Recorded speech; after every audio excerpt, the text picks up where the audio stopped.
Hi everyone, my name is Audrey Powell and my future career presentation is on why I want to become a speech pathologist, so I hope you enjoy. Also, a disclaimer, I did try to download Office 365, but because I have an Acer Chromebook, Microsoft doesn't download onto them. So this is just the next best option.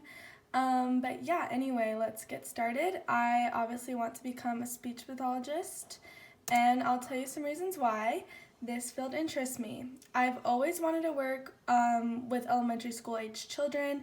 I always thought maybe I'd become a teacher or a psychologist, but ultimately when I found out what a speech pathologist was, I just was drawn to it immediately and thought how amazing it was, because I also love special education, and this works really well alongside that. And I've also loved working with children my whole life, so this was definitely something that I immediately wanted to do. Another reason why I would love to become a speech pathologist who works at an elementary school is you have great vacation time because of all the breaks that school districts have. And someday I would love to open up my own practice or clinic someday. That'd be super awesome. So some specifics, I specifically want to work as an SLP at a school district or at an elementary school. As a elementary school speech pathologist, you can work anywhere in the U.S. The main things is you just have to pass certification tests called the through the ASHA, which is the American Speech and Hearing Association, and each state has their own kind of qualifications for school speech pathologists. So my plan, once I finish grad school, is to then take, I think it's called the Pixels. I have it later on the slides, but it's a certain certification test that California has for you to be able to practice in Southern California. My schedule working at elementary school would be throughout the school week, the school days, and just different days in the summer because special education teachers have to work more hours in the summer just to prepare and get ready for the school year. Also, they might have to write up plans for families not during the school year. So I looked at the salaries, and according to advancedtraveltherapy.com, speech pathologists in California make a median salary of $88,870 per year, which comes down to $42.72 per hour.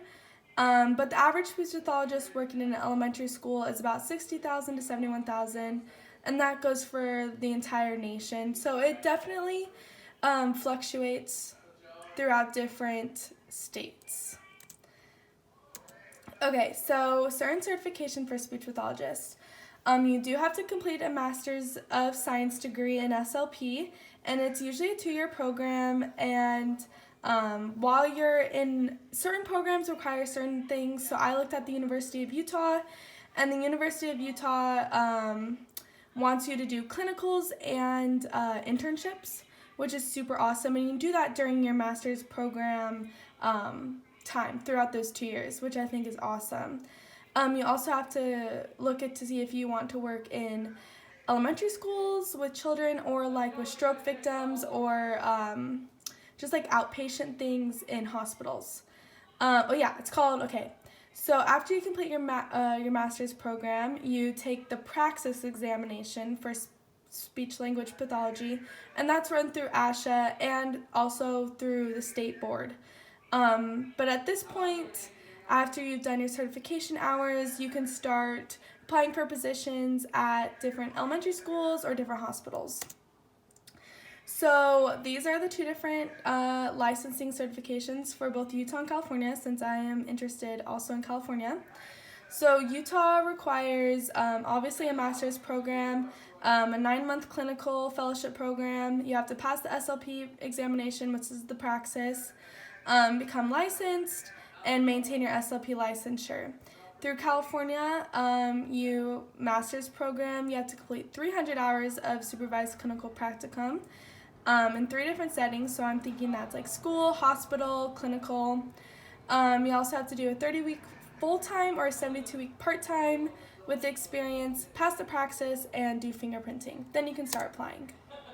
So as an undergraduate, what I can be doing now to help me give an edge for graduate school when applying is volunteering in speech classrooms, and I actually have already been doing this since last September, but next semester I also plan on continuing this as well. It's been a great experience and I have learned so much. I love it. I love it so much. I thought maybe this would be awesome for me, then I started volunteering and then I was like, yep, this is definitely for me. Also doing courses that are offered at SUU, because SUU doesn't have an SLP undergrad or graduate program, so I'm kind of having to go along what the University of Utah suggests and getting more involved in student life at SUU. So I'm just trying to brainstorm different things I could do in the following semesters. So this is the job I want, and here's how I'm going to get it. So my SLP plan is to graduate from SUU with an undergrad degree in communications in 2022, then apply to grad schools in fall of 2021. So to make sure that I get in, I have to do it previously. So I would love to go to the University of Utah or San Diego State or California State Long Beach. I love California. I would love to live there, but also Utah would be great too. So then do a 2-year graduate program, getting my degree in 2024, start on completing my 300 hours of clinical training if I'm in California, which should take about 3 to 6 months, alongside the year of professional experience.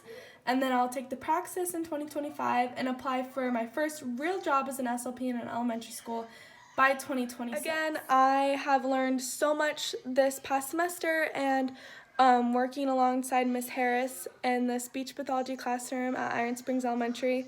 I love speech pathology and I really cannot wait to get into it and just move on, and I can't wait for 2026 to come when I can actually start practicing speech pathology. So yeah, thank you.